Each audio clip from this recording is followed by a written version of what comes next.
Olá, turma do primeiro ano do ensino médio. Aqui é a professora Michele, sou professora de Língua Portuguesa e Literatura e vou estar com vocês durante esse período gravando algumas aulas para que vocês possam acompanhar em casa, tirar suas dúvidas e em breve nos veremos em sala de aula. Bom, hoje eu vou pegar o tema gêneros literários. Vocês já viram, né, o que é literatura, vocês já viram a função da literatura e agora a gente vai falar um pouquinho de gêneros literários. Mas eu quero recapitular com vocês, então, o que vem a ser literatura. Vamos pensar um pouquinho. A literatura, ela se utiliza da palavra para a criação dos seus textos. Então, a gente pode entender que é a arte da palavra, né? Muitos povos, antigamente, manifestavam, escreviam os seus textos, se utilizavam da palavra para criar os seus romances, as suas histórias, os seus contos, enfim. Então, por isso que a gente diz dessa forma que é a manifestação artística utilizando a palavra, tá? A literatura trabalha muito com o sentido figurado, com a conotação. Ela traz muita metáfora, muita comparação, tá? Quanto aos gêneros literários, são categorias, né? Então, você tem vários textos e esses textos são organizados em conjuntos, em categorias. Que categorias são essas? Nós temos o lírico, nós temos o épico e temos o dramático. Então, nós temos textos líricos, textos épicos, textos dramáticos. Essa matéria está no seu livro, tá? Depois você vai poder acompanhar. Quando a gente fala em textos do gênero lírico, eu estou querendo dizer que a palavra apresentada nesse texto lírico é uma palavra quase que cantada, vamos dizer assim, né? Ela é apresentada em primeira pessoa, essa voz que fala aí no poema, esse eu lírico, ele sempre vai estar em primeira pessoa. É um texto que valoriza muito esse mundo interior. Quando eu falo em mundo interior, logo vem a subjetividade, porque está relacionado às emoções, aos sentimentos, aquilo que esse eu lírico vai expressar, né, de emoções. Por isso é subjetivo, tá? O que ele deseja, o que ele pensa, as impressões dele ficam nesse gênero lírico, nesse texto literário. O gênero épico já é a palavra narrada, são os feitos heróicos de uma determinada época. Então a gente encontra ali poemas narrativos.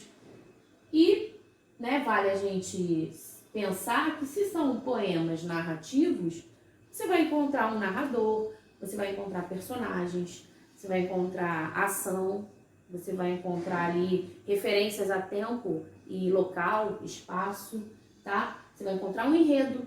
Por que isso? É o gênero épico, é uma palavra narrada, são os feitos históricos, apresentando pra gente de uma forma poética, tá? O gênero dramático é uma palavra para ser o quê? É uma palavra representada para ser encenada. É um tipo de texto em que vai apresentar os conflitos dos seres humanos, né? E é um texto voltado mesmo para a encenação, para a representação, tá? Quando a gente fala em gêneros dramáticos, a gente pensa nas comédias, a gente pensa na tragédia, a gente pensa aí na farsa.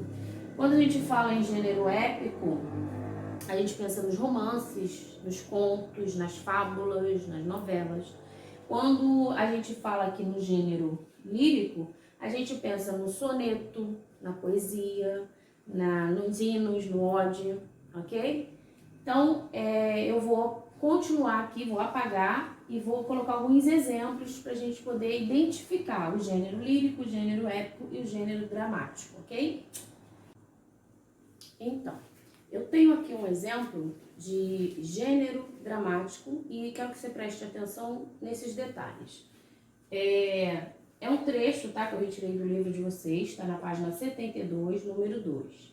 Mas preste atenção nessa construção, porque o gênero dramático você consegue logo percebê-lo pela sua estrutura, pela sua construção, já que ele é um texto que foi escrito para encenação, para representação.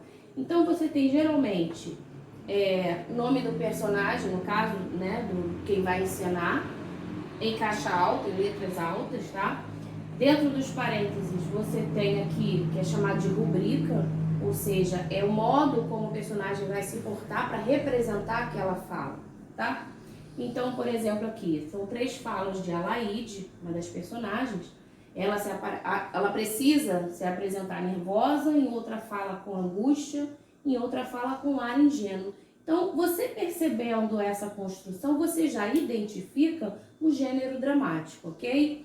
E a Laíde, nervosa, né, chega e fala, quero falar com Madame Clécy, ela está? É lógico que você vai percebendo o fato narrado à medida que você vai lendo, ou vai, no caso, vendo, né, a interpretação, a representação desse tipo textual dramático, desse gênero textual dramático da literatura.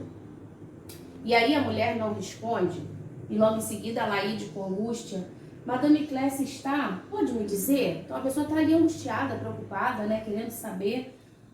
E ela ainda continua, né, com ar de ingênuo agora, não responde, com uma certa doçura, né, não quer responder. Enfim, você vai tentando interpretar de uma maneira mais como aquele personagem ele se portaria. E aí você reconhece que esse gênero literário é o gênero dramático, tá? No seu livro, eu vou pegar um texto da página 70, só para você identificar que tipo de gênero é esse, que fala da felicidade, de Vinícius de Moraes. E diz assim, ó, tristeza não tem fim, felicidade sim. A felicidade é como a pluma, repara nas comparações. A felicidade é como a pluma, que o vento vai levando pelo ar, voa tão leve, mas tem a vida breve. Precisa que haja vento sem parar. A felicidade do pobre parece a grande ilusão do carnaval. A gente trabalha o ano inteiro por um momento de sonho para fazer a fantasia de rei ou de pirata ou de jardineira, para tudo se acabar na quarta-feira. E ele continua. Tristeza não tem fim, felicidade sim. A felicidade é como uma gota de orvalho numa pétala de flor. Brilha tranquila, depois de leve oscila e cai como uma lágrima de amor. A minha felicidade está sonhando nos olhos da minha namorada. É como esta noite passando, passando, em busca da madrugada. Falem baixo, por favor, para que ela acorde alegre com o dia, oferecendo beijos de amor. Tristeza não tem fim, felicidade sim. Vinícius de Moraes, ele escreve esse texto, ele se utiliza de um gênero aqui, de um eu lírico. Você percebe a presença da primeira pessoa, quando fala a minha namorada, a minha felicidade, né? Você identifica a primeira pessoa nesses versos. E você identifica também essa subjetividade do eu lírico com relação à tristeza, à felicidade. Ele traz comparações, né? Ele diz que felicidade, ele compara a felicidade à gota, ele compara a felicidade à pluma. Se você observar, são o quê? São objetos simples, né? Objetos frágeis, melhor dizendo. E por isso passa tão rápido, e por isso ele diz que voa, que é levada pelo vento. Então existe aí o quê? Estava na outra parte. Existe a subjetividade, existe a primeira pessoa, o eu lírico, então você tem aí um gênero lírico. Tá bom assim? Tá, então, recapitulando, gêneros literários são essas categorias dos textos literários que você encontra lírico, dramático e épico, tá? No livro de vocês tem exercício para ser feito da página 70 a 75. Leia os textos com atenção, pense nas respostas, identifique as características que aqui eu falei e treine, tá bom? Depois eu volto com vocês com mais estudos de literatura ou nos vemos em sala de aula. Um grande abraço.